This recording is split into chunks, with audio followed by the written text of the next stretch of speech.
If you're having suicidal thoughts or feelings or feel like you have no hope, please call 988.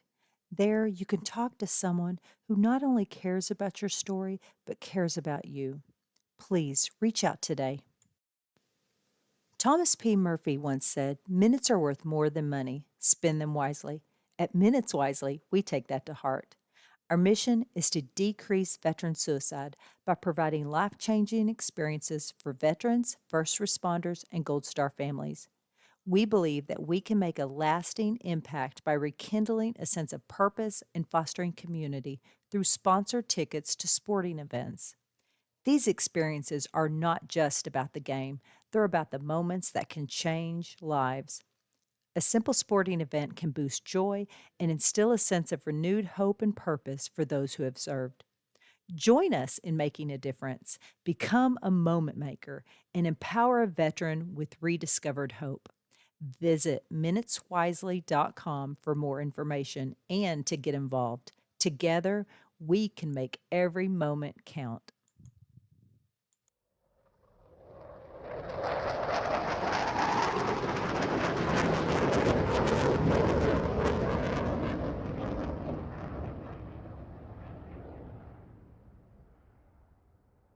Good evening.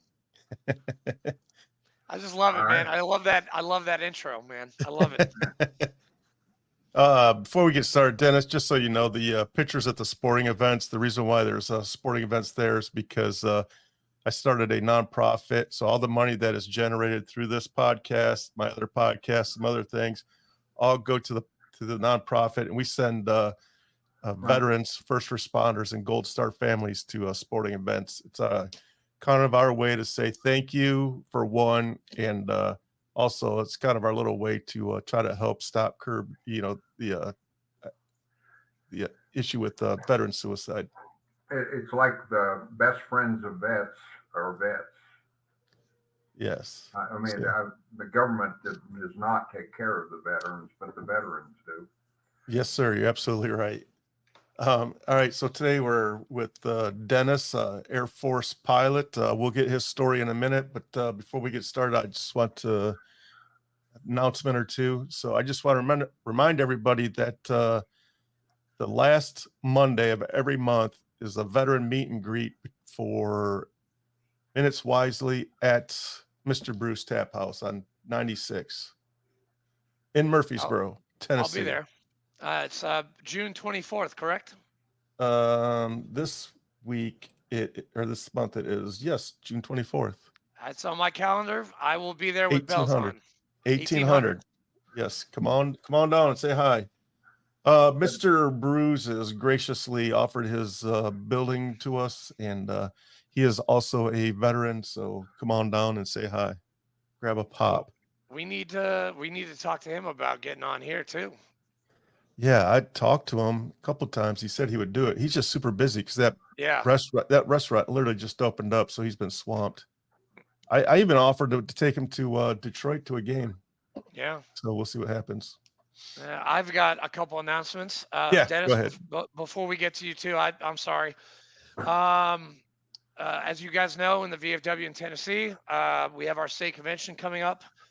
But then July 5th is our soft opening of our new VFW building, H. It's a speakeasy with a VFW inside. The grand opening is July 19th, and I've already procured a tent from Blackman High School. So thank you very much, Blackman High School, for the use of your tent. We are going to have music there. We're going to have food, and it's going to be a very good time. And this is the first time in 3 years that our VFW will be meeting in our own building, and we're not And renting, and we're not doing anything like that. neither one of us will be the commander at the time. Yes, neither of us will be the commander. And then July 21st is the All In for Vets Casino Night down in Nashville. I want to thank Brown Foreman, my family's company, for donating some libations to that event. 8 lucky people are going to be my guests at All In for Vets Casino Night at the D1 in Brentwood. It's going to be fun. Chris Robinette, one of our members, is a big sponsor. Alex Jimenez. Yeah, it's going to be a good time. So who's playing the music at the opening? People from Label 22. I don't know who. I think Sal Gonzalez definitely. Yeah. I believe Stephen Cochran will be there. I don't know. I just heard a rumor. Oh. And then another event coming up. It's going to be a district. It's going to be a District 5 event. Hero Stock 2024, August 3rd in Lebanon, Tennessee. I'll be there. Scotty Hastings, Shannon Brook, Malachias, Sal Gonzalez, Stephen Cochran, and a couple other artists will be there. I got my VIP ticket already. So we're going to have a table there for recruiting, and Minutes Wisely will also have a table there. By the way, I asked Jason if it was okay, and he said fine. Yeah, I reached out to him. He said, yeah. So I'm probably going to pay the VIP. Oh, it's a meet and greet with all the people that we already know. So yeah, it's awesome. Yeah. Sorry, hello I can't again. make it. Sorry, I can't make it. I'm sorry. Well, yeah, Dennis. You should come up, Dennis. Well, Yeah. maybe we can work something out downstream. It's a little far for me to drive.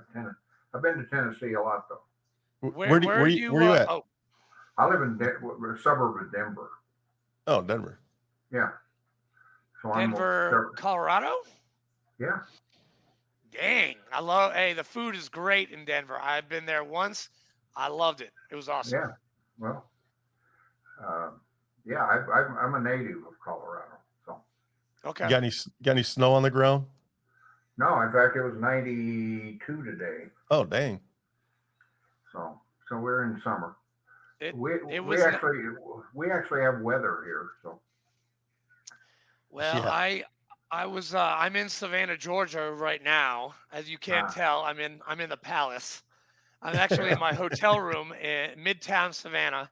My mom just had eye surgery, and she's recovering in her room. And I'm at her beck and call for about a week, and then I come back to Tennessee on Sunday. But Savannah was about 92. It was also 92 degrees. It was hot as hell. And I walked down all the way to River Street and back this morning. So I got my steps in. And yeah, Savannah is great. I grew up here. I love this town. If you guys get a chance to get to Savannah, do it, because this is a great town. It's founded by the Army, General James Oglethorpe, in 1733, and it's an Army town. Fort Stewart is right down the road. It's awesome. I will highly recommend it. In the fall. Hey, I'll be here, dude. Hey, actually, August 22nd to 26th, I will be here for Commander-in-Chief Al Liphart. His homecoming is at the Hyatt, which is right down that way. And if you want to stay, I've got plenty of room, dude. That would be a good time. I might go to that. It's going to be great. I'm going to go to the Oglethorpe Club. I'm going to go You know what I should do? What? I should bring my GoPro and a couple mics, and we just walk around and talk to people. Dude, there's going to be a lot of people from the VFW Department of Georgia here. A lot of people. That would be awesome. And the Hyatt is where it's happening, which is right down on the water, and we get to see River Street, Wet Willie's, and Tubby's Tank House, and Vic's on the River. All these great food places, man. If I brought my camera, we could be like reporters on the red carpet as they coming in. Dude, that would be awesome. Oh man, that would be good, man. That'd be a good episode. That would be awesome. All right. All right, Dennis, that's it. Yeah, we're good. You good? So, Dennis, you want to introduce yourself, sir? Okay. Well, I'm 78 years old, native of Colorado. I grew up in the southeast part of Colorado, which probably most of you have never been. It's 50 miles west of Pueblo, which is out on the prairie. And it was once described by a writer by the name of Wolf as down in that part of the country, there's more cows and less milk, more rivers and less water, and you can look farther and see less than any place else in America. That was Thomas Wolfe. Thomas Wolfe, yeah. Yeah. Anyway, that's where I grew up. almost everybody down there are ranchers or farmers, but I took a different tack. I graduated from high school in June of 1964, and 18 days later, I entered the United States Air Force Academy in Colorado Springs. Hoorah.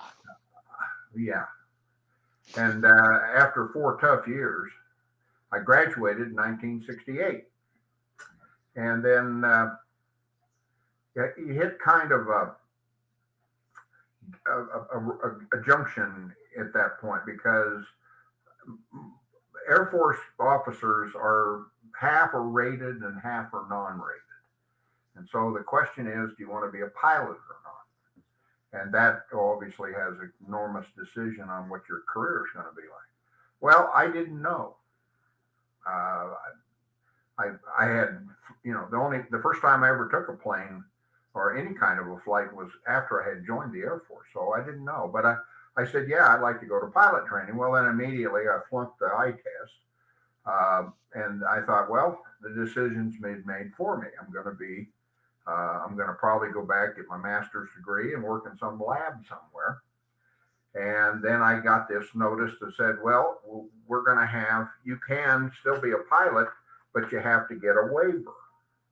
I said, well, how do I do that? And they said, well, you have to go before a board and they will grill you and see if they want you to be a pilot. So I thought, okay. So I go into this board, you like salute and all that kind of thing, your reporting is ordered. And they said, do you want to be a pilot? I said, yes, sir. And they said, that's it. I mean, that was the waiver board. Wow, that's an easy board. Damn. Yeah, I was 2050. Well, Vietnam was hot and heavy, and Air Force needed pilots because of the pipeline. Everybody's tour was either 100 missions or a year, and so you had this constant need to fill the pipeline to take the place of those coming back. And so I thought there was a lot of pressure to turn out pilots. So I always figured that was in my favor because they needed us to be flyboys. And so I went to pilot training. I did well at the academy. I was 68th in my class. I had a 3.6 GPA. And I did well, but then I went to pilot training and I struggled. I aced the academic side, but I struggled with flying. And it was embedded. I think I had some latent fear of flying issues and things, but basically, especially when you fly high performance aircraft, it's a real fine motor skill. And I got like clubs for hands, so it wasn't anyway. Anyway, I struggled and I got through, but I got down to my last. I went in on Monday. This was a year into the tour. It's a year long. And I had to take my final check ride in a T-38. You know what that is? It's like an F-5. It's a swept wing, high performance Mach 1 aircraft. I had to take a check ride and I flunked the ride. I psyched myself out and didn't do well. So then on Tuesday, I took another flight, flunked it. On Wednesday, I took a third check ride and flunked it. And then on Thursday, I'm riding with the squadron commander, because he took everybody on their final flight. And he made the ultimate decision whether to keep you, because I was literally in the last week of pilot training. So if he passed me, I became a pilot. If he didn't, I had to go find a new line of work. And he took off and we spent an hour in the pattern and flying touch and go after touch and go after touch and go. And I mean, that is intense, because that's where, especially high performance aircraft, it's the hardest job is to get them on the ground safely. So anyway, we get back and he doesn't say anything. And he says, meet me at my office. So I do. And he said, well, after the first 3 landings, I decided to let you go. But we had a full tank of gas. So I thought I'd let you finish the hour, which I did. And he said, and then something happened that I decided to keep you. So I graduated by the skin of my chinny chin chin, as that expression goes. Okay, well, assignments are doled out by order of rank in your class. And so I finished in the 40-something in a class of 50, which meant I was going to get the leftovers. It was like the number one guy took a fighter, which is the only guy in the squadron or in a class that got a fighter. But people think, join the Air Force and you fly fighters, but that's not really true. I always tell people, if you want to fly fighters, join the Navy or the Marines, because that's primarily what they fly. The Air Force flies all kinds of junk, bombers, tankers, cargo planes, you name it. But at any rate, I was sitting there waiting, sweating out what kind of an assignment I get. And at the bottom of the list are the B-52s, which are nicknamed Buffs. You know what? You ever heard that name? Stands for Big Ugly Fucker. And then there's tanks, KC-135s. Well, no, that's Strategic Air Command. Nobody wanted those. I mean, that was like the lowest of the low. And I was sweating out that I was always going to be left by the time they got down to me. Well, like if there was other fighters, there was AC-137s, there was all the cargo planes, the C-141s, the C-130s, the 123s, all of those went. And I'm looking at a list that's just getting thinner and thinner and thinner of anything I'd really like to fly. And it looked like there was a cargo plane called a C-7, the Caribou, which actually was an Army aircraft that for some reason the Air Force confiscated. And they were a tactical cargo aircraft. They flew into the remotest areas, fire support bases, and delivered cargo directly to the troops. And that looked like the assignment I was going to get. But then I noticed on the sheet this assignment called O2B. And I asked the commander, I knew what an O2A was. You know what a FAC is? No. A FAC, they're called forward air controllers. And FACs they mark the targets, so the fast movers have something to aim at. In other words, they'll go in, fire rockets into the target area with their Willie Pete or white phosphorus, and they put out white smoke, and then they're marking the target. Well, they were all gone. I mean, there were several slots in the class, but they were long since gone. But I see a B model. Well, obviously that's something else. And so I asked the colonel, I said, Colonel, what's an O2B? And he said, oh, I don't know. So he leafed through some papers and he said, oh, it looks like you drop leaflets. And I said, oh, okay. And he said, oh, but it's a first pilot slot. And that was it. First pilot meant I didn't have to fly for 6 months as I would in a Caribou as a co-pilot. I would start off in the left seat, which also meant I was the only pilot on the airplane. Okay, so I jumped at the opportunity. Didn't even care. It's like flying pallets of cargo or dropping leaflets. What's the difference? So I took this job, not even really having any idea what it was like. And then I began my first tour. And this is all documented in a book that I self-published back about 1990, which you can find online if you look for it. But I've rewritten it, and I'm going to republish it here probably in the next couple of years. But it's the only comedy I know or humorous book written about the Vietnam War that was true. So anyway, it was a really interesting tour, and the stories that came out of it were unbelievable. But basically, I spent a year flying, and one of the real reasons I took it is I figured, because I have real doubts about my acumen as a pilot. And so this gave me a chance to really teach myself how to fly. And I did. I had 600 hours, 200 missions in the span of a year, doing pretty much an inane job. My job was to play speakers. We had these tape. We flew with a big speaker on the side of the aircraft, and we flew orbits over areas playing messages to try to get the enemy to defect. I mean, this is obviously a part of the military you probably have never heard of, but it's part of psychological warfare. And we worked for the Army. They printed the leaflets, they made up the tapes, they picked the targets, and we just worked. And I spent hours and hours flying circles in the sky over jungle or paddies, because we worked both 3 and 4 corps. And so in the 4 corps is all rice paddies, and 3 corps is all jungle. So you're either flying over trees or throwing over rice paddies. So I spent that year and really, be honest, loved it. It was the greatest adventure I had ever been on in my life up to that time. And every day was something new, and I got myself into more trouble than you can imagine. And it turned out to be just one of the highlights of my life, actually. Well, there was something in me that wanted that with this gnawing question, and I don't to this day understand why. And it was this question was, are you in the heat of combat, are you a hero or a coward? And so I couldn't answer that question in that first tour. I mean, I got into some hair-raising experiences, but they weren't combat related, and so I was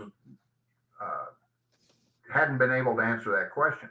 Well, 3 months into my tour, I get a call from personnel, and they said, called over and went over, and they said, well, we got to start working on your next assignment because it takes 9 to 12 months to get a flying assignment. And so 3 months in, I happened to pick my next job. And at the time, they said, but you will incur additional flying commitment with any aircraft you choose. Graduating from the Air Force Academy in 1968, we had a 5-year commitment. And I determined that my thinking was, I've got 5 years to determine whether I want to make a career of the military or not. And so, I'm going to do it. Well, here I am, basically not even 2 years into my commitment, and the Air Force is saying, you got to pick an assignment, and no matter what you pick, you're going to add 3 more years onto your commitment. And I'm going, time out here. You guys are reneging on your deal. But of course anyway, to make a long story shorter, I decided to get out. I put in what's called a DOS, data separation. And the reason I did that was so I did not, add on to my commitment, so I could pick whatever assignment I flew and stick to the 5-year plan. But the trouble was, once I put those papers in, I became like a pariah to to higher-ranking military officers. I mean, they I was a traitor in effect to them because I was getting out. A decision I had to make 2 years into a 5-year commitment, which I never appreciated, but I mean, that was the reality of it. So anyway, they pretty much terminated me having a career because of what they did to me, and that's a long story too. But what I decided to do was, to answer the question, I decided I needed a second combat tour. So I'm talking to the sergeant there, and I said, well, what are my options if I come back? And he said, you can pick any aircraft in the arsenal that we fly here. You have your choice. If you're dumb enough to come back for a second tour, we'll let you fly anything you want. So I looked at all the assignments. I could have flown F4s or F105s, but I still had concerns about flying, my skills. And plus, I was really watching fighters over there, really kind of disappointing what they actually did. And so I decided that's not for me. I looked at the cargo planes and I said, well, a lot of times cargo planes get into some bad situations, but that's not their job. Their job is cargo. So I said, well, just none of that. Well, they had a new class of things called gunships.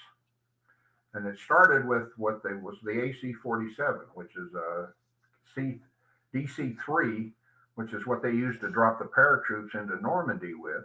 And they took a C-47, the old aircraft that were made in the 30s, okay, and they put miniguns on the side. And they became aerial or point of defense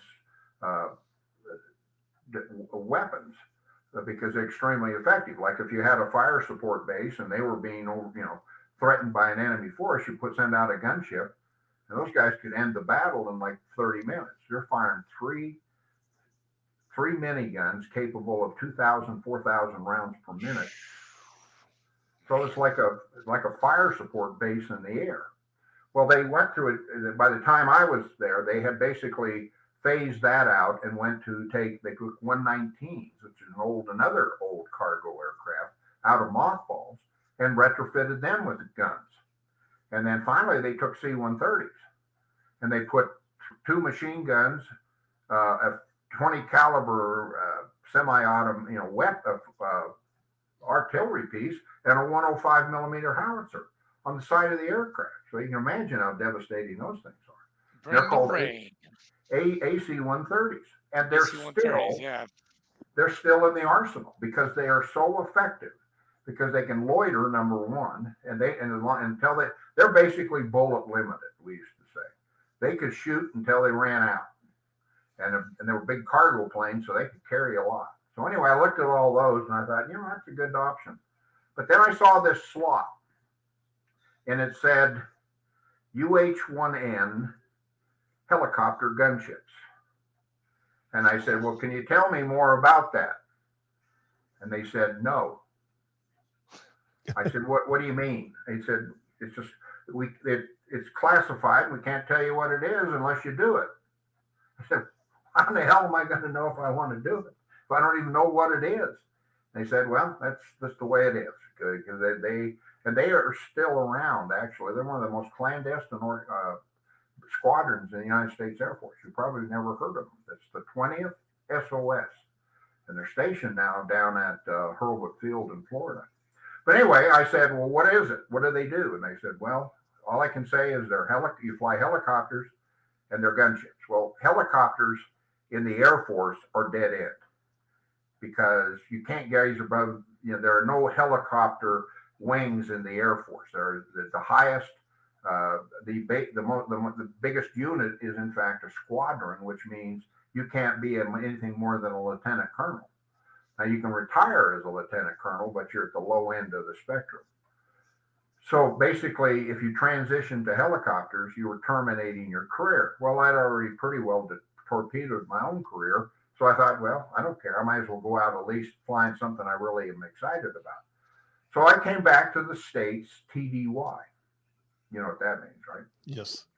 Temporary duty. My permanent change of stations was Cameron Bay. And I came home, transitioned to helicopters, transitioned and went to a helicopter gunship school, and then went back. And I came back. I left January 1971, and by June of 1971, I was back in Vietnam. But officially, we were at Cameron Bay, but we worked out of a place called Ban Mi Tui. If you're familiar with Vietnam, it's a area over on the far western edge of Tu Quoc in the Central Highlands. And there, what I discovered or found out what I was going to be doing. We put in Special Forces troops. There was a lot of uncertainty about the trail. It was believed to exist, but equally as many intelligence officers would contend that it didn't exist because Cambodia and Thailand or Laos were neutral, which was a lie. Everybody finally found that out. Well, the military didn't know. They didn't have any, so they decided to send in Special Forces. Now, Special Forces were actually the Green Berets. You remember John F. Kennedy really believed in this form of warfare, asymmetrical warfare. And so he was kind of the founding force that created what in Army special units called the Green Berets. In the Navy, that would be not really equivalent to the SEALs because the SEALs are very small units, but the Green Berets were a little bit larger units. But it's similar. I mean, it's the same kind of training and the same kind of job. But anyway, so we were working for the Army. And what they did is we inserted teams into Cambodia where I was working. We put teams into Cambodia. And the reason the whole mission was so highly classified is what the politicos claimed we weren't in Cambodia. And so technically, this is how stupid this gets, we were not supposed to land. We could come to a 1-foot high hover. Technically not landing in Cambodia, right? I mean, that's kind of idiocy that ran that war. The Green Berets actually were ordered to box up their berets and ship them home so that Johnson could claim that the Green Berets came home. If you can remember, I don't know if you remember that, but anyway. So, but these guys, this changed names. It became Special Forces.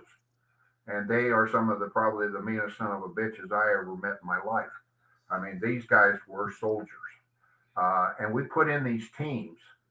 And actually, the teams were mostly made up of indigenous mercenaries, local tribes like the Monyards, the Noons, the Sons, the various tribes. And these guys went in and but they always took an American with them because they needed somebody whose primary language was English. Whenever they got in trouble, to get them out of trouble, they needed somebody on the radio that wouldn't panic and would speak English. Well, I only just got there and was ready to get checked out, and we got orders that we had a new mission, and that day we were going to fly to Da Nang from Cameron Bay and take our whole operation with us, and would be operating out of Da Nang. Well, we found out actually we were going to operate out of a place called Marble Mountain. And Marble Mountain was where Command and Control North. Is this what you guys want? I mean, oh yeah, you're doing Yeah. great. I'm not No, boring you're you. doing great. The reason I'm so familiar with all of this is it's all documented in books. I have written both books, both tours, and I'm in the process of publishing them. But anyway, our job was to work, and all we knew when we went up there was that the guys in Command and Control North worked Laos, and so we thought we would be flying our missions in Laos. Well, we actually flew our missions in the far eastern or western end side of South Vietnam, which was all jungle, mountains, and had been virtually conceded to the NVA. And so we would put in every day, we would put in a team. And they were consisted of one American and 8 to 12 mercenaries or indigenous people, all armed to the teeth. And their job was we didn't, as an Air Force, the thing is, you didn't want to know much because in God help you got captured. We went to survival training, and the one thing I took most out of survival training is if you're an enemy, if you become a prisoner of war to the enemy there, and they wanted you to talk, you would talk because they could put you through so much pain. You would piss on a picture of your mother that they want, at their beck and call. I mean, it's just that way it was. And so the answer that I came to was then don't know anything, because if you don't know anything, you can't tell them anything. So anyway, I mean, I didn't really want to know what these guys did. And so we, you can guess and infer, but they would say, we're putting in a reconnaissance team, or we're putting in a capture team, which meant that they were going to snatch a guy from the other side and bring him back for interrogation. But that's all we knew. But we landed in these LZs, and we pick them up, and then we would, when they got in trouble, or when after 7 days, we would pull them out. And that was our job. And I spent actually only about 2 months doing it. But we got in some real intense combat. I don't know if you'd like me to describe it, but some of the battles, but they're in my book, so you can read, you'll be able to read that when it comes out. And I spent, every day we would put in a team, and then usually that afternoon we would pull out the team that came the day we put in the day before, because they went hot, or so they said. We got to be kind of suspicious that they always went hot the second day, and we never really were sure. Well, I'll tell you this story. Let me tell you what it was. When we were first came to this station where we were working at, we were introduced. We were told we had to assemble and meet the commander of the Army Special Forces Unit, who was a full bird colonel. And I mean, the epitome of what you would expect as a Special Forces guy. And he basically got up in front, and you could tell he didn't like us. They had pulled his air assets out to take on something up north, and they replaced us with us, and he didn't know anything about us. But he knew he didn't like us because we were a bunch of Air Force candy asses, right? And he told us as much. You guys, And he gave us all these petty reasons why he didn't like us, which were silly. But basically, the real issue that he had is when his boys got in trouble, would we go in and get them? And the only way we could answer that question was to actually do it. So the way we would insert a team is we would have two kinds of, we flew end models. You may probably not familiar with them because they're the only twin engine version of the Huey. And the reason we flew end models was weight, because we had this gun system. We had two miniguns mounted in each door, a minigun mounted in each door. And those were both capable of 2,000 and 4,000 rounds per minute. And we carried 100,000 rounds in those helicopters, our gunships. So you can imagine how much devastation those things could do. I'm getting a chubby right now just thinking about it. Yeah. All right. Well, to put in a team, we always worked in pairs. We had gunship 1 and 2, and then 3 and 4, and 5 and 6. We had 6 gunships on a typical assignment. And then we had what we called slick versions. Now, a slick was simply an end model with an M60 machine gun mounted in each door and seats inside for the crews, the teams that we put in. And the way we would do it, and I'll try to describe this verbally, is that first off, we would send in a pair of gunships.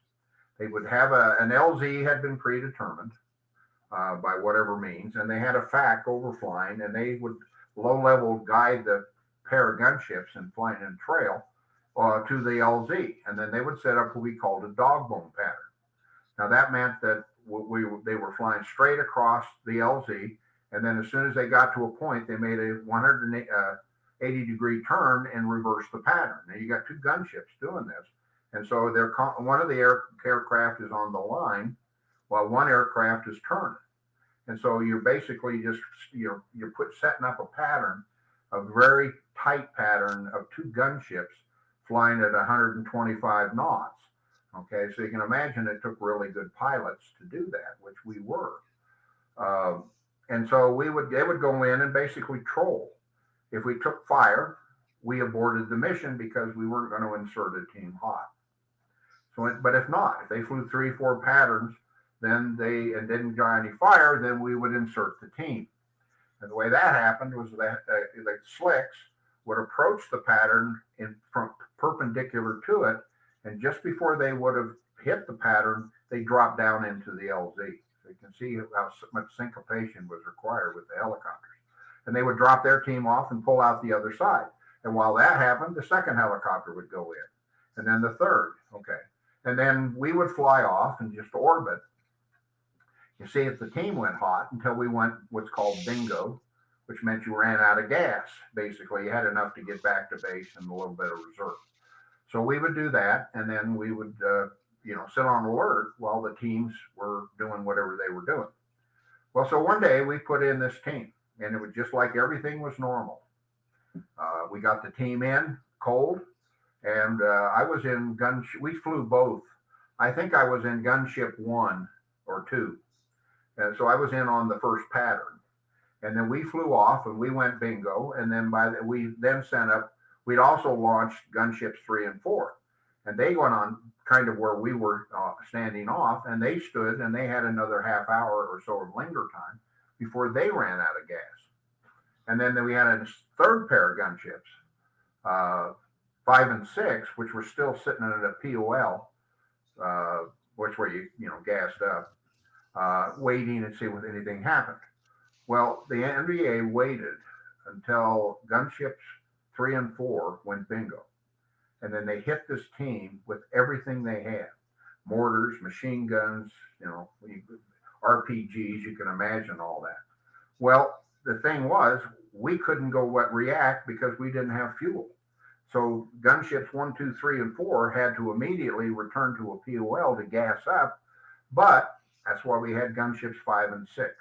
They immediately took off and were over the target within 5 minutes of their initial call for help. And they expended their ammunition. Now, 100,000 rounds of ammunition sounds like a lot, but with too many guns working, we could burn through it in between 15 to 20 minutes. we would empty the cans. Okay, and so they were working, and they went through all their ammunition, and then by that time, gunships 1 and 2, which is I was in, we had refueled and we were back on station, and we replaced them. They flew off, and of course had to go refuel and rearm, but we were able to take over, and we expended. We were taking return fire, so we knew we had to keep the gunships working. We couldn't bring in the slicks because we had to suppress the enemy. And we were still taking fire from gunships 1 and 2, much less than the first 2 guys had encountered, but we're still taking fire. So we went bingo, and then we had to take off and go back and rearm and refuel. Well, by that time, gunships 3 and 4 were back on target, and they went in. Well, the problem was we didn't have 2 more gunships in waiting. So we had to get the team out while gunships 3 and 4 were on station. And so after 5 minutes, we called in the slicks, and they pulled out the team. And then we all, of course, then they're ran out of ammo. They stayed once the slicks took off. They stayed on target. The gunships did, just to kind of expend their ammunition. And they took off and went back to refuel. So anyway, all the 6 gunships went off to rearm, which takes a while. You can imagine how much time it takes to put 100,000 rounds in, transfer it from one set of ammo cans to another, and it all had to be linked because there's 2 continuous chains that fed the 2 guns. But anyway, so we go back and we get back to our home base, and we see ambulances were just leaving the pad, and so we land and meet up with the slick guys because all they had to do was gas up, which doesn't take long. And so we're talking to them, and what's going on. We didn't really know much other than we had pulled these guys out. So anyway, we were like in euphoric state. I mean, the adrenaline kicked in, and we were just it was kind of like I liken it in a book to a bar fight where nobody's throwing punches. It just you're in an incredible state because you just had kicked ass, took a lot of names, and you saved guys. So anyway, we get this message that the colonel wanted to see us all at 1800 hours. So we're all going, what the shit does he want? What did we do wrong now? Kind of thing. We just saved his guys and he wants to chew our ass. What's going on here? So anyway, we go down at 1800 hours, and of course, they didn't have any place for us to sit. So we had to stand in the ops building and like a packed crowd of guys. And of course, the colonel didn't show up till 1815, which typical colonels always show up late. And so we were used to that, but there was something different. He didn't show up late. We could tell that he didn't show up late because he was trying to impress us that he was a colonel, but he had been somewhere. And he gets up, and the conversation goes something like this. He said, I just came from the hospital, and I want you to know that Sergeant Jones, and of course we didn't know these guys, lost his left hand, or his right hand, but he's going to be fine. But he's going stateside because he obviously can't, be in the war anymore. They lost 2 indigenous, and he was telling us about this, and he teared up. I mean, this is as hard as leather colonel, and you could tell that he actually had compassion for his men. He knew they were mercenaries, but he still cared about them. And then he said, I talked to Sergeant Jones, and he said something incredible happened. He said, the second you guys got on target, came on line, the enemy lost all enemy interest in us. He had lost his hand in the first, it was a mortar round, took off his hand in the first contact they made, and the 2 indigenous were killed within 5 minutes as well. Okay. All of their, the casualties were taken before we got back on station. He said after those gunships went into pattern, the enemy lost all interest in us, and we knew that we knew we were going to die, and then all of a sudden we knew we were going to live. It just that it was like a switch flipped, and he was relating all this to us, and then he said, Well, we'd just like to, I'd like to thank you. I know we've had kind of a rough relationship when you got here, but I was wrong. When push comes to shove, you guys are good. I mean it. You guys are good. And we got his guys out. See, that's what he cared about. And so Eddie says, well, we got a little celebration for you. So we're going, what? Well, you can't drink, right, if you're flying. But anyway, they brought in these guys. They had card tables and boxes of beer, soft drinks, and pizzas. I don't know, where in the hell did you get pizzas? The nearest Domino's is at least 1,000 miles from here, but they wouldn't tell us. But they had boxes and boxes of pizzas, and so we had this pizza party. And from that moment on, the colonel took a totally different attitude about us. We became from pariah. We became his heroes. Holy But the moly. military, we wanted to stay, and he wanted us to stay through, after our term expired, because we were limited to, I think we were there like 6-8 weeks. And then we had orders to go back and do what we were doing before. And everybody tried to get the change, but for whatever reason, MacV or the guys down in Saigon decided no, we were going to return and we wouldn't be allowed to stay there, which I could say the colonel even went to bat to try to get us extended, but wasn't able to successful. So we flew back.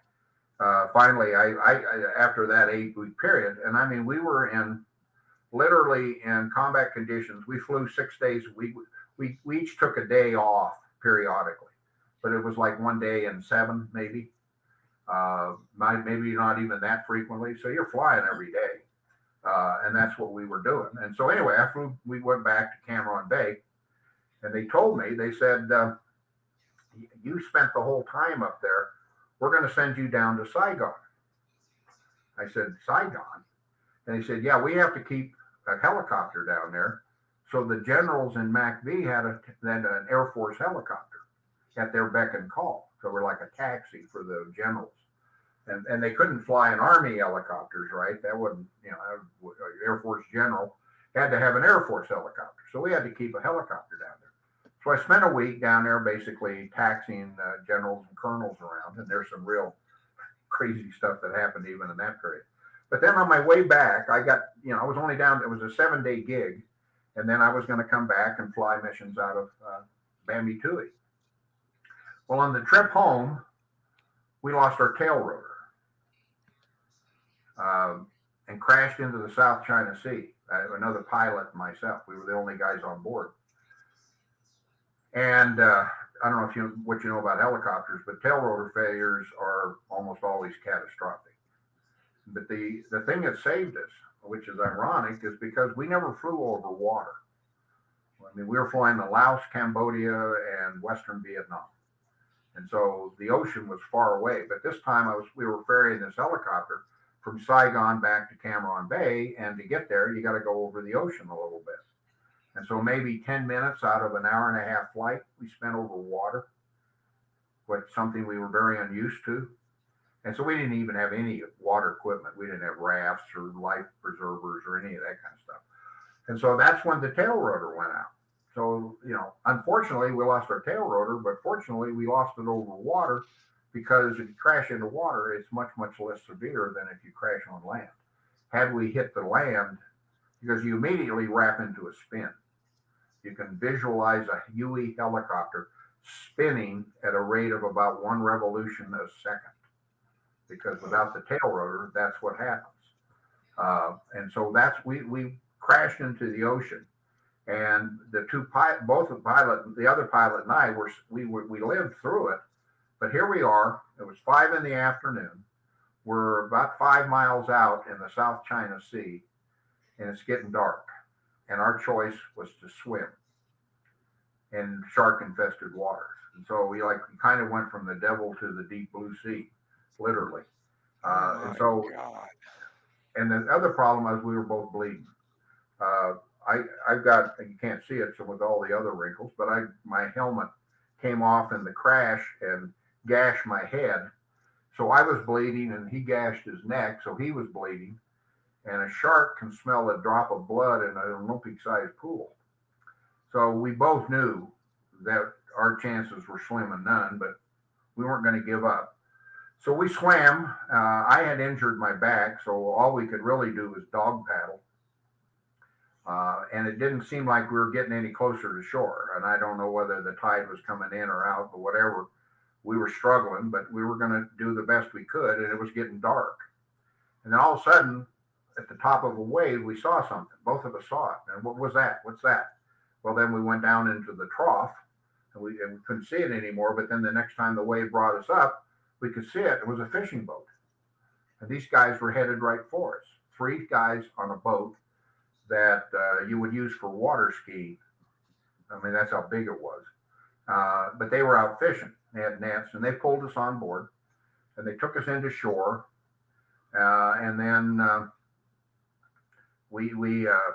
they were jabbering in Vietnamese. We didn't speak it, and they didn't speak English. But we could tell something was wrong. And so one of the guys came over, and we kind of were able to get a few words we knew of Vietnamese and a few words he knew of French, that we were able to communicate. And basically, we could not go back to their village because the VC came at night, and we would be captured. So we said, we're looking at a map, and I don't think the guy could read a map, but we were calling off places where he might be able to send us. Anyway, the word was Song Mao, which was an ARVN camp we were aware of. And so anyway, they loaded us back on a boat and were hauling us down to this ARVN camp when we spotted a rescue helicopter off on land.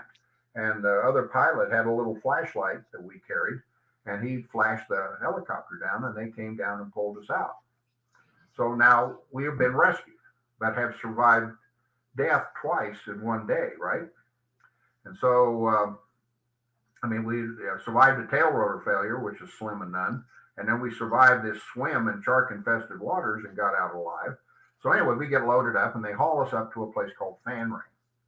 Well, they didn't have a hospital. They had a clinic, and they stripped us. Well, when I came back from up at Marble Mountain, they didn't even give me time to unpack. So I had to just throw my duffel bag, which had all of my flying gear, all my underwear, shirts, all my clothing was in this duffel bag in the back of the helicopter, which went to the bottom of the South China Sea. So what I had on was the last clothes I had in the world, basically. And so I'm laying there on this metal plate, and the corpsman comes in, and he said, "I got to cut your flight suit off." And I said, "Oh, God, I don't have any other clothes." He said, "I have to do it." So anyway, and not only that, he cut off my underwear. And so I'm stark naked there without any, not owning a stitch of clothing in the world. I'm completely naked with nothing to put on. So we're laying there, and the doctor comes in. They only had one doctor. And he said, "You guys are both injured too severely. We're going to send you up to Cameron Bay where they got a full hospital." So they loaded us back on the helicopter on stretchers. Okay, both of us naked with a blanket, right? And they take off, and we're going up to a place called North Fan Ring Pass. And the weather had turned terrible. And these guys kept going lower and lower, so to try to get under the weather. And at some point, they started, the guy, and we were sitting, I don't know if you know what an HH-43 is, but where my head was only a few feet from the pilot's head. So I could hear every word they were saying in the cockpit. And they started taking fire. And so I'm laying in the back thinking, "Oh my God, I'm going to end up in the jungle running around naked." And I thought that getting eaten by sharks was the worst thing that could happen to me that day. But anyway, it all turned out. We broke through and went on up. And I spent 2 months in the hospital there. And then they shipped me home and put me on convalescent leave for 3 months. So I messed up my back pretty bad. And the doctors told me, they said, "You'll be able to lead a normal life without many restrictions. You need to sleep on a very hard surface. But other than that, you should be able to live fine until you get old. But this will come back to haunt you," which has proven to be true. But anyway, I got shipped home and medevaced, and the war was winding down. I ended up with my last 3 years in a place called Whiteman Air Force Base. Back then, it was strictly a missile base, and we were kind of a small helicopter unit that supported the missile base, where I spent my last 3 years. And so I did that, and then I got out of the Air Force.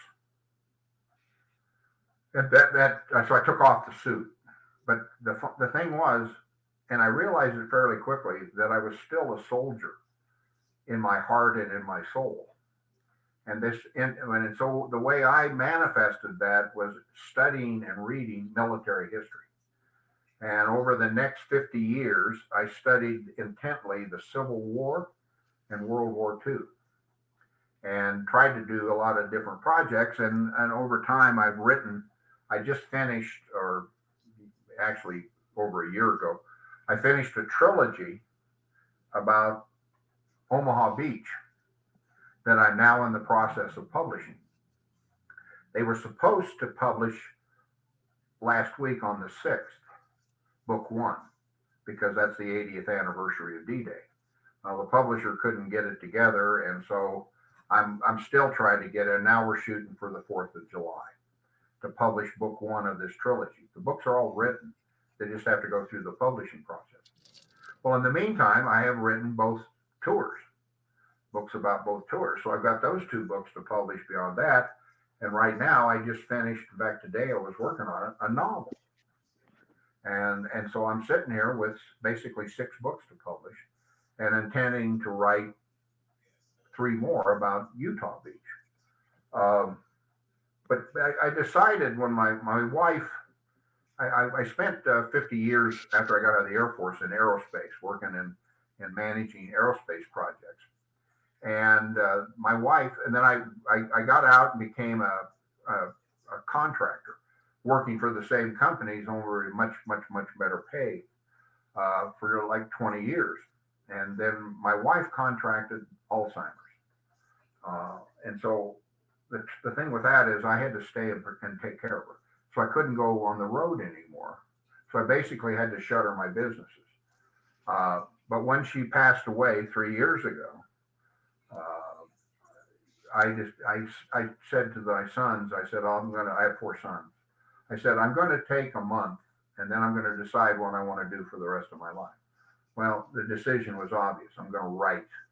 And so what I intend to do is publish these 6 books, write 3 more, and then if I'm still lucid, I'll continue to write about soldiers.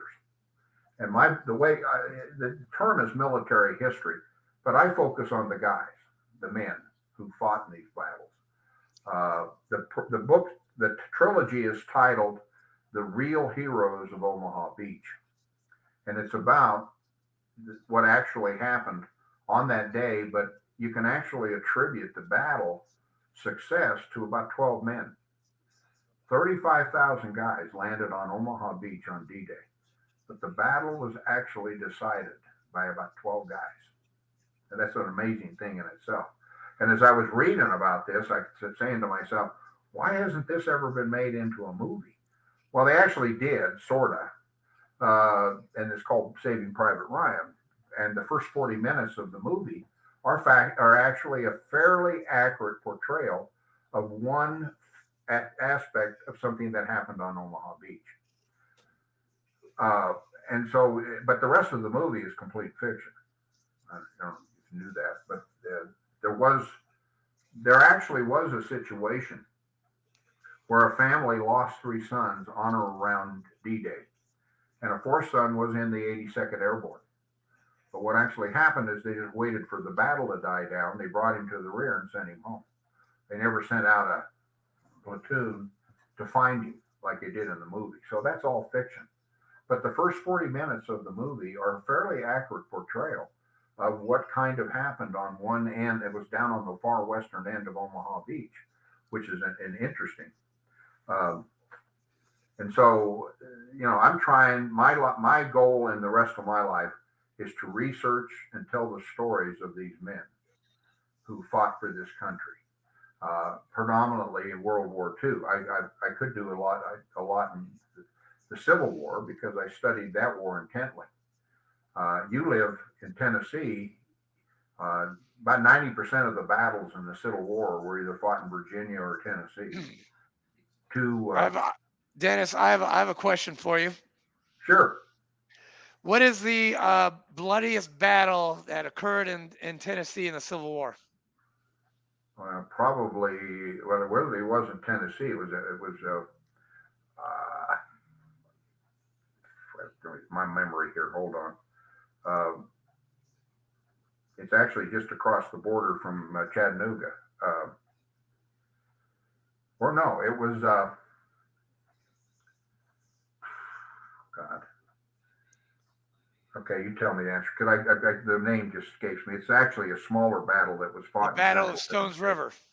Well, okay, Stones River. That's true too. I was thinking of another one that was actually pretty bloody. What's that fort that's below Chattanooga? It's in Georgia. I can never Fort Oglethorpe, right? The battle that was fought there was starts with an M. I'm sorry, my memory just is escaping me here a little bit. But there was also the Battle of Shiloh, which is in western Tennessee. Right. An excellent, wonderful battle site to go visit. There's quite a bit there at Stones River, although it's been heavily. That's where we live at, Dennis. That's where we live. Okay. It's been taken over. Way too much of it's been taken over by private development, and yes.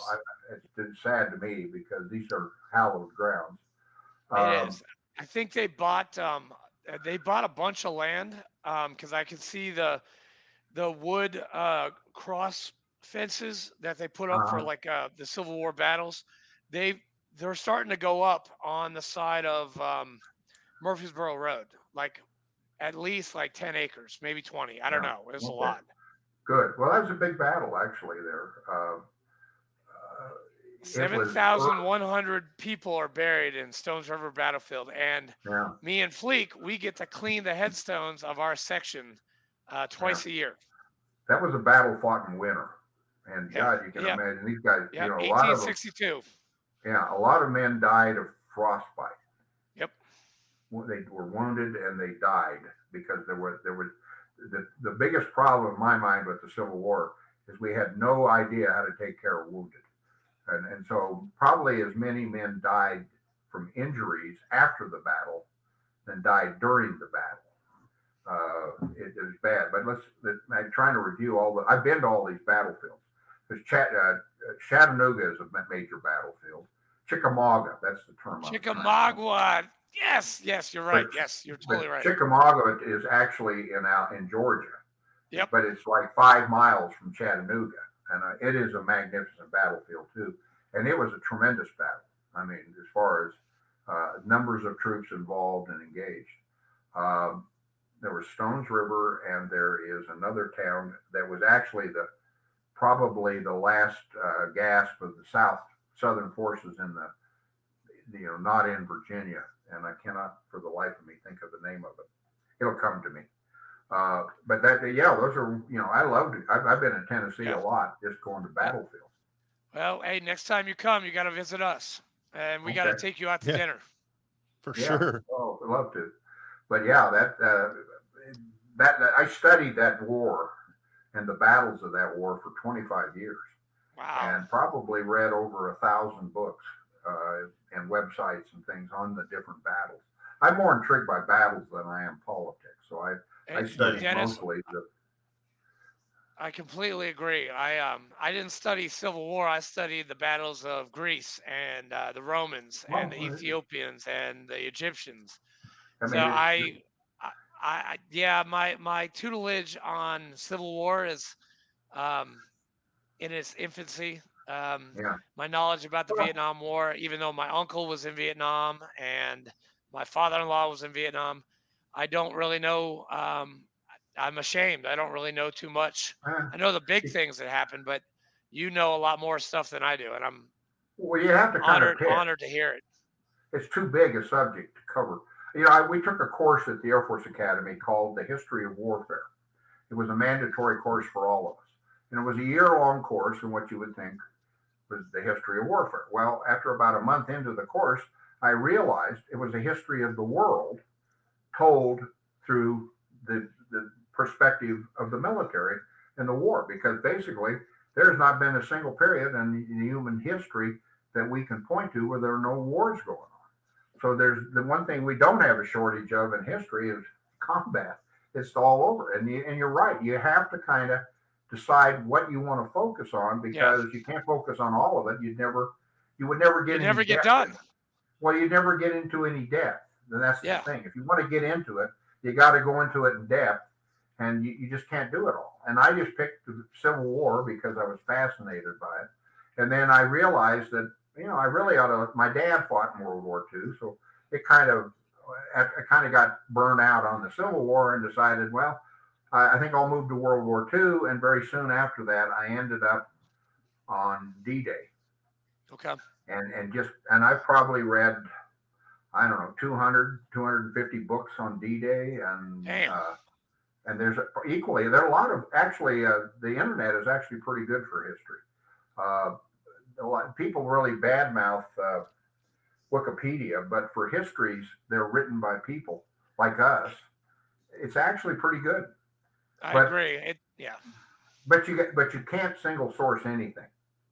You have to go and read 7 or 8 different accounts. Yep. Right, 7 or 8 accounts.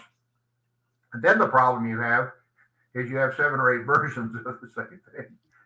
Because it's kind of like when police interview witnesses, right?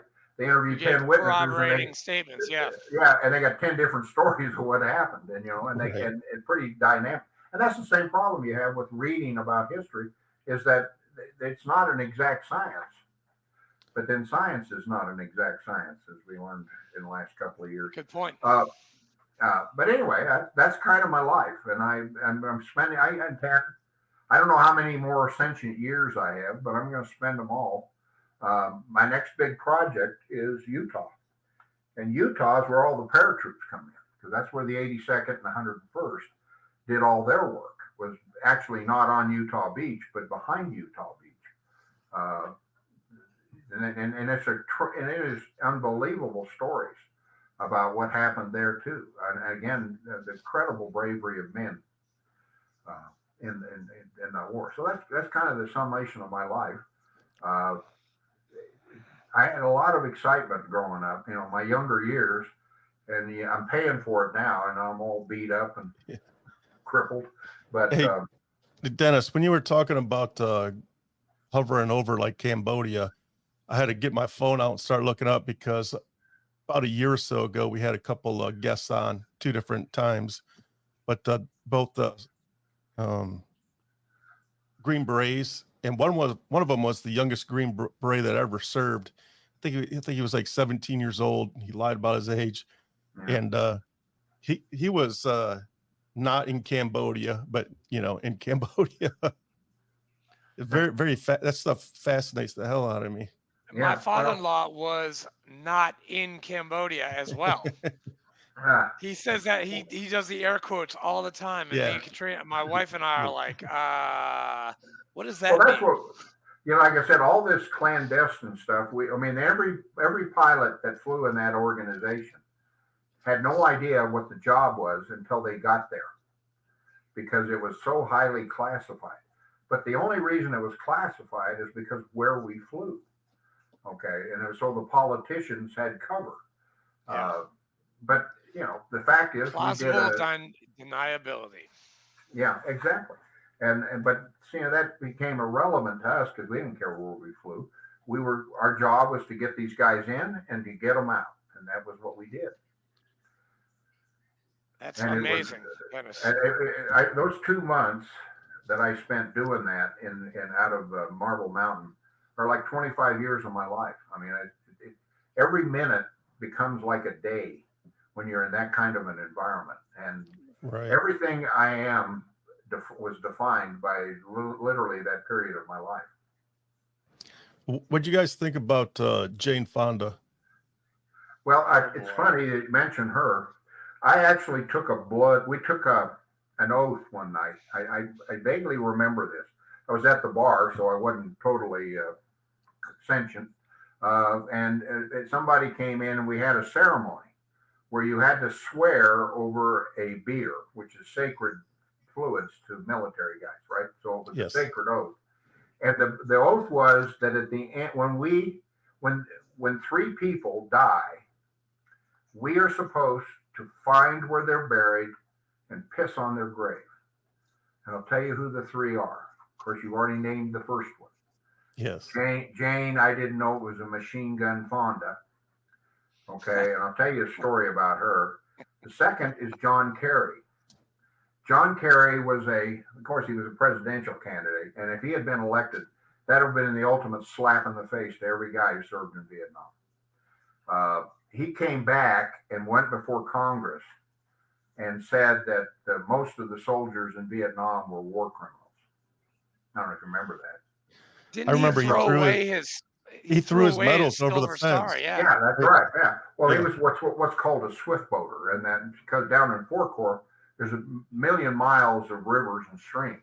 They're all interconnected and all that. And the Navy had these riverine craft. You saw them if you saw anyway.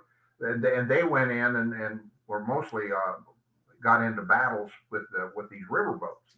Well, John Kerry, I don't know how he ended up in that branch of the service of the Navy, but he read between the fine print and found out that if you get 3 Purple Hearts, they send you home. And so he put himself in for Purple Hearts, which is, my understanding, you can't do. It has to be a doctor that actually submits you for a Purple Heart, because and it has to be under combat, because I told you about that accident that I was in. I could not get a Purple Heart for that because it was not in combat. It was a mechanical malfunction. But he got that, and then he pissed all over the American GI, so he's number 2 on the list. And the third guy is Dan Rather.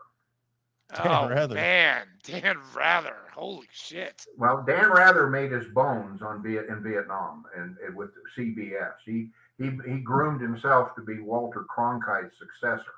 And he did it with a lot of there were a lot of stories about him going on in Vietnam that you hear. And, and some of it's probably gossip and hearsay, but some of it you hear enough times, like the Green Beret thing, it could be a war story, but when you hear it from 3 or 4 different guys, you begin to believe it's true.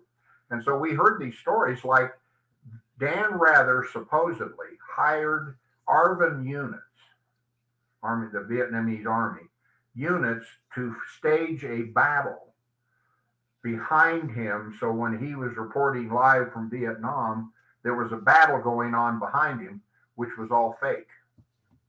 And I've heard that from several different people when I was over there. And so, it's probably true. But anyway, I have, none of them are dead yet, but I figure there's going to be a long line if any of us are left, but I'm going to make the pilgrimage to do what I swore to do. You let us know, man. I'll bring the podcast there. Yeah. I can say, I figured this is going to be like Woodstock for soldiers, Leak, I'm not bailing you out. If anything happens, I'm not bailing you out. Well, you're going with me. Yeah, but I'm not going to get caught. And if you do, I'm not bailing you out. I probably won't have enough money by that time. So I hope that answers my question about Jane Fonda. Yes, sir. Yeah, it does.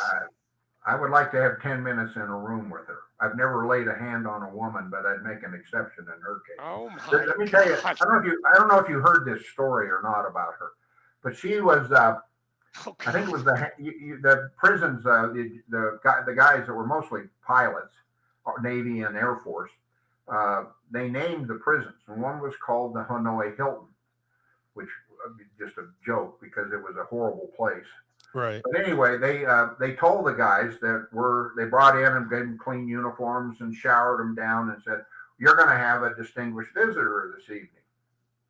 And so they didn't know they didn't tell them who it was, so they got all excited, Well, one of the things they taught us was the most important thing if you're a POW is you got to get your name out somehow.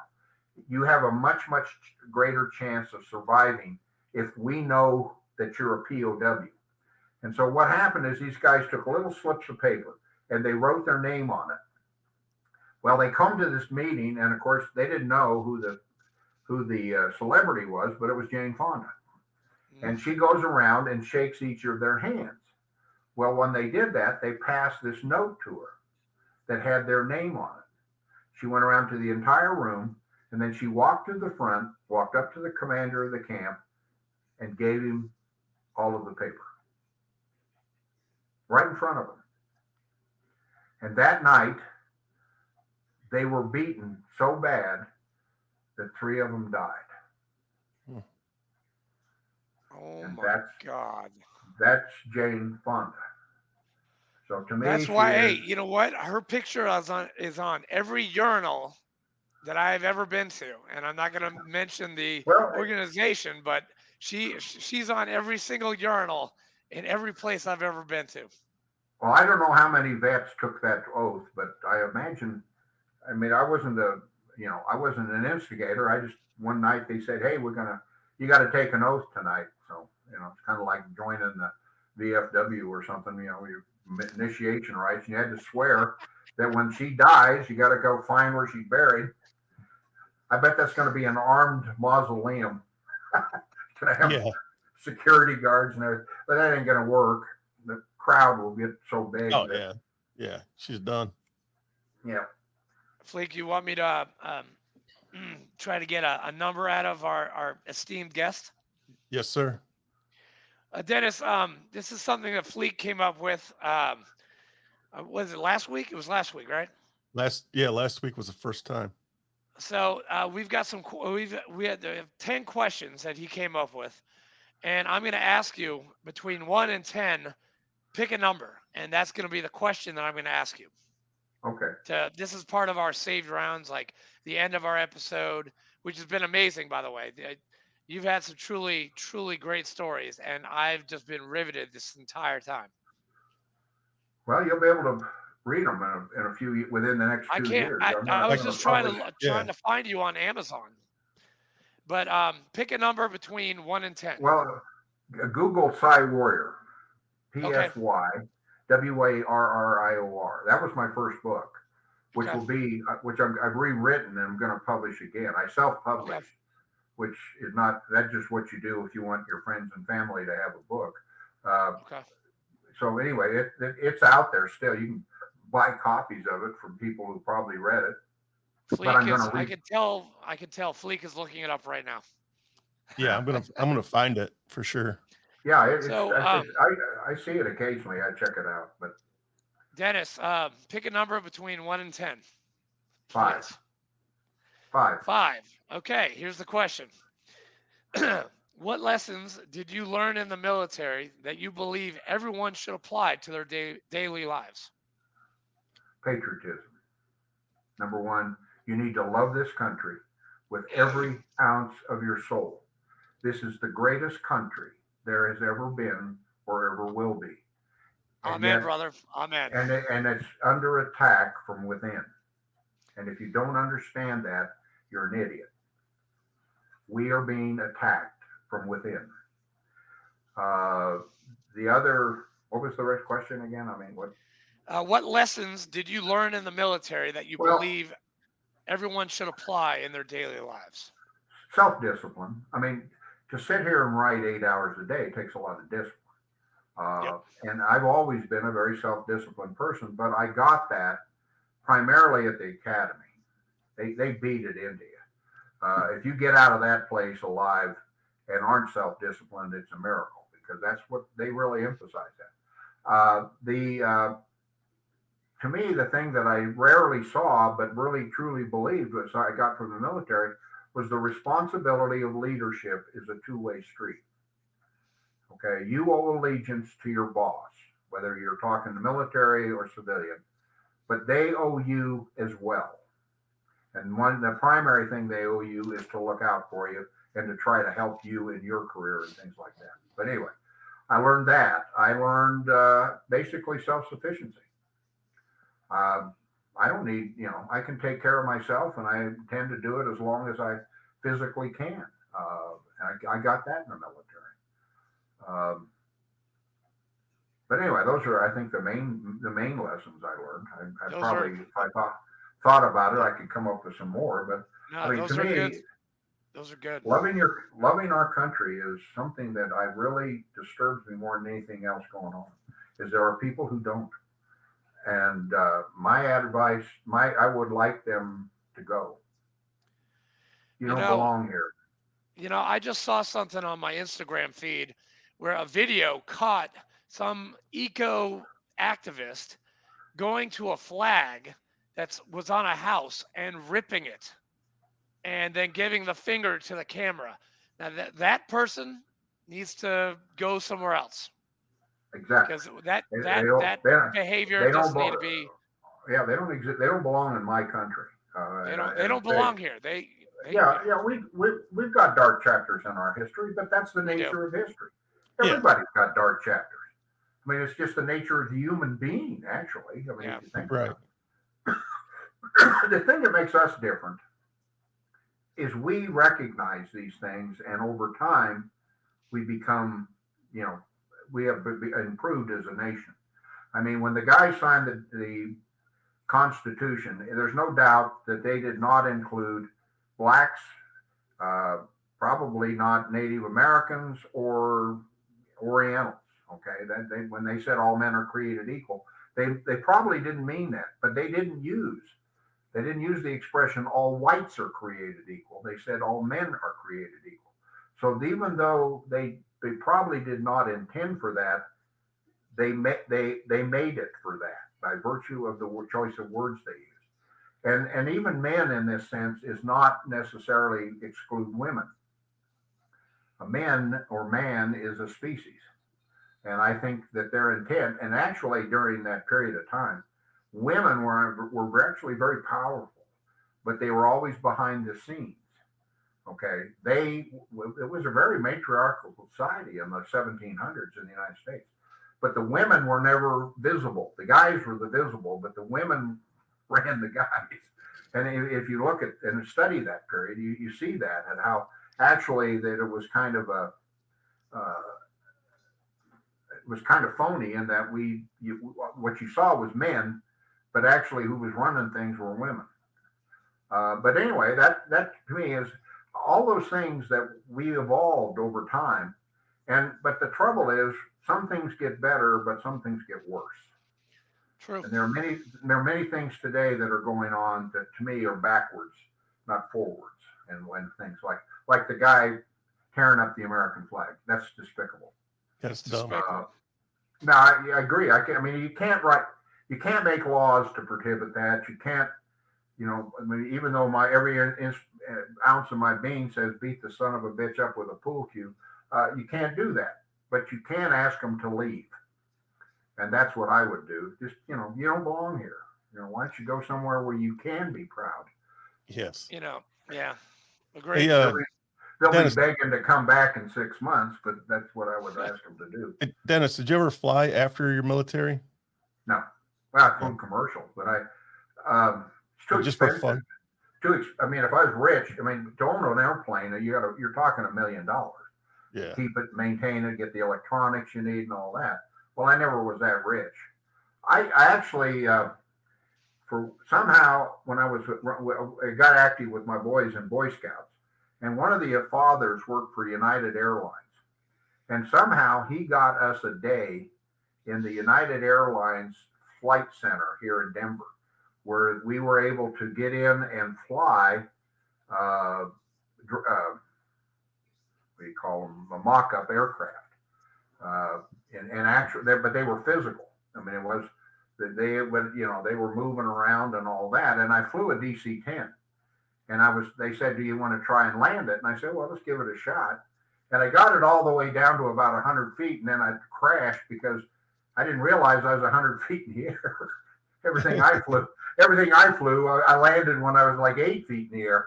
So, but anyway, I think I could fly if I had to. It's kind of like riding a bicycle. You remember the basics. I wouldn't be very good at it, but I could at least do it. But no, I spent all my time subsequently in the back of the airplane. All right. Well, we appreciate you coming on with us. Thank you, Dennis. This has been great. Yeah. Thank you for I'm sorry about the whole Calendly thing. I was trying it out and it didn't work out so well. And Fleek, he got it better. Yeah. And yeah. No So apologies necessary. What access will I have to this? I'll send you a bunch of links. Okay, so if I want somebody, Oh, yeah. somebody wants to watch it, they can do that. Oh, yeah. I mean, Yeah, we'll flood you with the links. I'll definitely have some friends who want to see it, so I'll Yes. you send me all that. That's good. That's all All I right. need to know. And I thank you guys. I enjoyed this very much. All Dennis, right. that was Well, awesome. Thank you, sir. stick- And welcome hey, home. And I Yes. appreciate what you're doing. I really do, because it does further patriotism, and that's something I'm Yes. very big on. Yes, Number that's one, our baby. goal. Yeah. Hey, do me a favor, stick around after I hit the end record button. Okay. All right, don't go nowhere. All right, thanks for tuning in, everybody. We'll see you Thanks, next guys. week. See you next Yeah. week.